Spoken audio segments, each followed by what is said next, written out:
CAA তে আবেদন করে নাগরিকত্ব কার্ড পাওয়া শুরু হয়েছে। নাগরিকত্ব কার্ড পেয়েছে রাজ্যের একাধিক ব্যক্তি। তার মধ্যে রয়েছে ঠাকুরনগর বড়া এলাকার শান্তিলতা বিশ্বাস। মাসখানেক আগে তিনি অনলাইনের মাধ্যমে আবেদন করেছিলেন। নাগরিকত্ব কার্ড মেলায় তিনি খুশি। তার স্বামী তারক বিশ্বাসও আবেদন করেছেন। তারকবাবু জানিয়েছেন তার কার্ডটি হয়তো খুব দ্রুতই পেয়ে যাবেন। ঠাকুরনগর মতুয়া মহাসংঘের মাধ্যমে বহু মতুয়া ভক্তরা আবেদন করেছেন।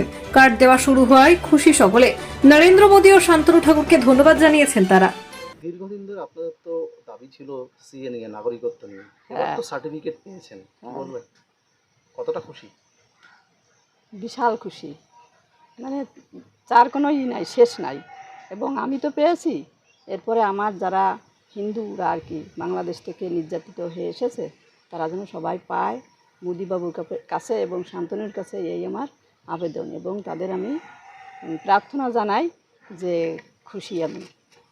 আপনিও কি অত্যাচারিত হয়ে এসেছিলেন?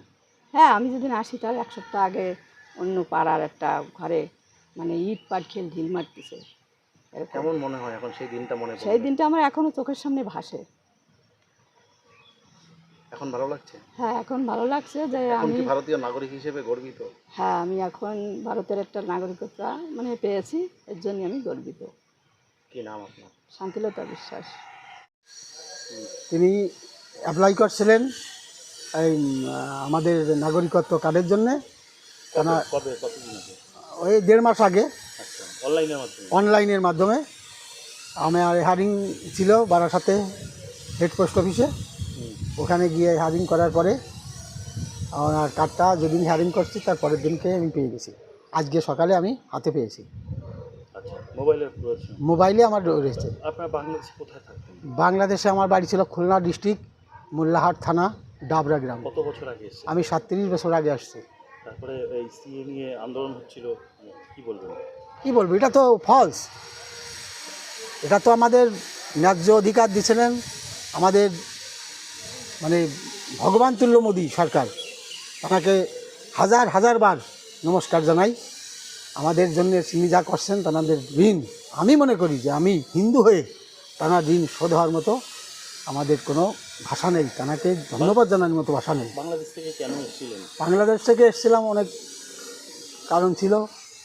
যেহেতু আমার বাড়িতে যখন হামলা হয় তখন আমার অনেক হয়েছিল, আমি চার্জ করুন আমি চলে এসেছিলাম।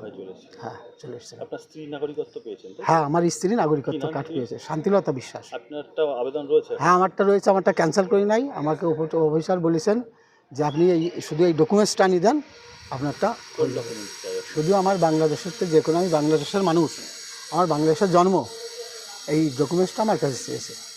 ওটা দিলেই হয়ে যাবে? ওটা দিলেই আমারটা হয়ে যাবে। স্ত্রীটা পেয়েছেন তাই? আমার স্ত্রীটা পেয়েছি। আমার যদি ওই ডকুমেন্টসটা আমি দেখাতে পারতাম আমারটাও হয়ে যেত, একই সঙ্গে পেয়ে যেতাম। কি নাম আপনার? আমার নাম তারক বিশ্বাস।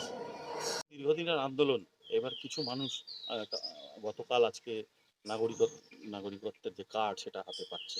এ তো পাবে, এ তো জানার কথা। এটা এর জন্যই তো আমাদের দীর্ঘদিনের আন্দোলনটাকে যে পূর্ণ হলো। এটার কি আর আছে, এটা তো হবে। যেহেতু শান্তনু ঠাকুরের নেতৃত্বে বড় মা বীণাপাণি দেবী, প্রমথরঞ্জন ঠাকুর মশাই যে আন্দোলন করেছিল সেইটাকে বাস্তবায়ন করলো আজকে শান্তনু ঠাকুর মশাই। সে ঠাকুর মশাই সেই আন্দোলন তো আজকে মোদিজির হাত ধরে আমাদের সেটা পূর্ণ হচ্ছে। এবং এই যে আমাদের এক দাদাও পেয়েছে। স্ত্রী পেয়েছে? হ্যাঁ, ওনার স্ত্রী পেয়েছে। যারা অ্যাপ্লিকেশন করবে তারা পাবে। এটা তো আর কিছু না। আর এই যে সমস্ত দালাল চক্রে যেগুলো জড়িত আছে, এইগুলো কোথায় যাবে? এরা যে নিঃশর্ত নাগরিকতা চাইছিল, সেই নিঃশর্ত নাগরিকতা তো অলরেডি দিয়েই যাচ্ছে। তাহলে এই যে দালাল চক্রগুলো যে ঠাকুর মশাইরে ব্যাগ ফুটে বলবে কেউ পারবি না, পৃথিবীর কেউ পারবি না, সে ঠাকুর, সে চায় ভক্তের ভালোবাসা, ভক্তের আশীর্বাদ, ভক্তের কোন ভক্ত কিভাবে থাকে সেইগুলো সে চায়। এই সমস্ত যেগুলো দালালি করে খায়, দালাল চক্র করে খায়, যে মধ্য সমাজকে কলঙ্কিত করে, সেইগুলো এখন কোথায় যাবে? তারা মুখ দেখাবে কোথায়? এত নিঃস্বার্থই ভালো। আপনার নামটা বলুন। সুদেব রায়।